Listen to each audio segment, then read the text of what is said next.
अब रहस्य नहीं था, वह हत्यारा उल्लू था।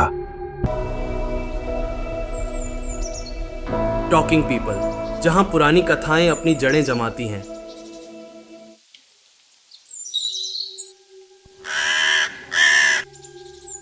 रात का सन्नाटा था, चांद बादलों में छुपा हुआ और जंगल गहरी नींद में डूबा हुआ। लेकिन पेड़ों पर बैठे कौवे आज बेचैन थे। कुछ तो था, कुछ गड़बड़। काले साए जंगल में बढ़ रहे हैं, एक बूढ़ा कौवा बोला, जिसकी आंखों में अनुभव की चमक थी। काले साए नहीं, उजाले का दुश्मन है वो सफेद चोला पहने बैठा उल्लू। दूसरे कौवे ने सरसराहट में कहा। कौवों की पूरी बस्ती एक पेड़ पर रहती थी, मिलजुल कर चहचहाकर दिन में काम करके रात में सो जाती। पर वहीं एक दूर के पेड़ पर अकेला उल्लू रहता था, गूढ़, चुपचाप और रातों में जागता हुआ।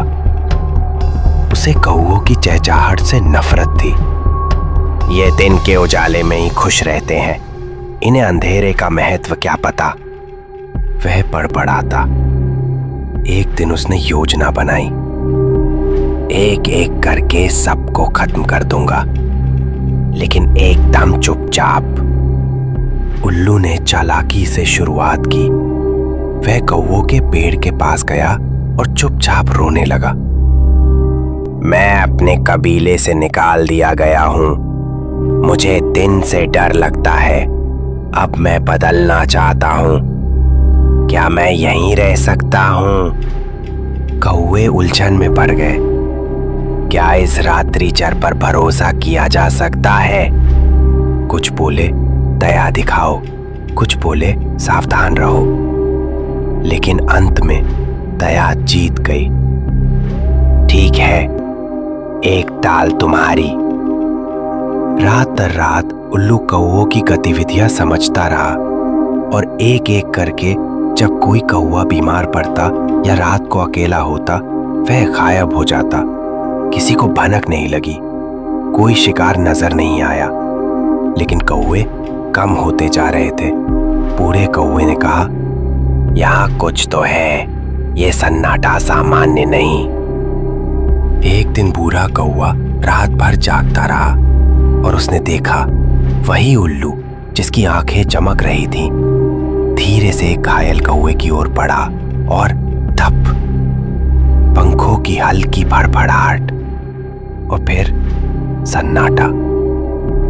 अब रहस्य नहीं था, वह हत्यारा उल्लू था। अब कौवों ने युद्ध का रास्ता नहीं चुना, उन्होंने चुना बुद्धि का मार्ग। अगली सुबह हम उल्लू की गुफा को घास और सूखे लकड़ियों से भर देंगे और जब सूरज की पहली किरण गिरेगी, जलाकर रोशनी फैला देंगे। और ऐसा ही हुआ।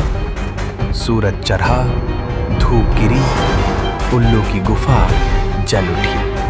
धुएं में घुटकर उल्लू वहीं खत्म हो गया। अब कौवे फिर एकजुट हो गए। उन्होंने सीखा, हर रोने वाला सच्चा नहीं होता, दया और मूर्खता में फर्क होता है, और अंधकार से दोस्ती रोशनी को हमेशा महंगी पड़ती है। और इस तरह अंधकार पर फिर से प्रकाश की विजय हुई।